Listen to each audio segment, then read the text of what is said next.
ఒకరోజు గంగు తనతో ఉన్న అమ్మాయిలందరినీ పిలుచుకొని వెళ్లి హోటల్లో తింటూ ఉంటుంది. అప్పుడే అక్కడికి రజియా వచ్చి గంగుతో నీకు ఇక్కడ కూర్చొని తినడానికి టైం ఉంది, కానీ నన్ను వచ్చి కలవడానికి నీ దగ్గర టైం లేదా అని అంటుంది. యాక్చువల్లీ రజియా గంగుని తన దగ్గరికి తీసుకురమ్మని తన మనుషుల్ని పంపించి ఉంటుంది, కానీ గంగు వాళ్ళని కొట్టి తరిమేసి ఉంటుంది. అలాగే గంగు ఉన్న చోటికి రజియా పోలీసుల్ని కూడా పంపిస్తుంది, కానీ గంగు ఆ పోలీసులకి డబ్బులు ఇచ్చి పంపించేసి ఉంటుంది. ఆ తరువాత రజియా గంగుతో బెదిరిస్తూ ఈ కమాటీపురా నాది, నీలాంటి వాళ్ళు చాలా మంది వచ్చారు వెళ్లిపోయారు అని అంటుంది. దాంతో గంగు రజియాతో నేను నీకు పగలే చుక్కలు చూపిస్తాను అని అంటుంది. ఆ తరువాత రజియా రేపు అందరి ముందర స్టేజ్ పైన నేను స్పీచ్ ఇవ్వబోతున్నాను, నువ్వు రెడీగా ఉండు అని చెప్పి అక్కడి నుంచి వెళ్లిపోతుంది. మరుసటి రోజు గంగు సేటు దగ్గర మూవీది ఒక రీల్ తెప్పించి అందరూ సినిమా చూడడానికి రెడీ చేస్తుంది.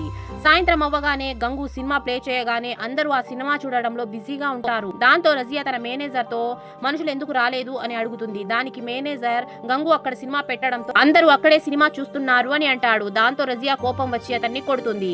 అప్పుడే అక్కడికి గంగు వచ్చి ఎగతాళి చేస్తూ నవ్వి, ఏదో స్పీచ్ ఇవ్వాలి అని అనుకున్నావు కదా, ఎవరు రాలేదా, పోతే పోనీ నేనే వచ్చాను కదా, నువ్వు స్పీచ్ ఇవ్వు, నేను వింటాను, క్లాప్స్ కూడా కొడతాను అని అంటుంది. దానికి రజియా గట్టిగా చప్పట్లు కొడుతూ మా చప్పట్ల ముందర ఎలాంటి చప్పట్లు నిలబడవు అని అంటుంది. ఆ తరువాత ఏమైందో తెలుసుకోవాలంటే పార్ట్ 10 అని కామెంట్ చేయండి. వీడియో నచ్చితే ఒక లైక్ చేసి ఛానల్ ని సబ్స్క్రైబ్ చేసుకోండి.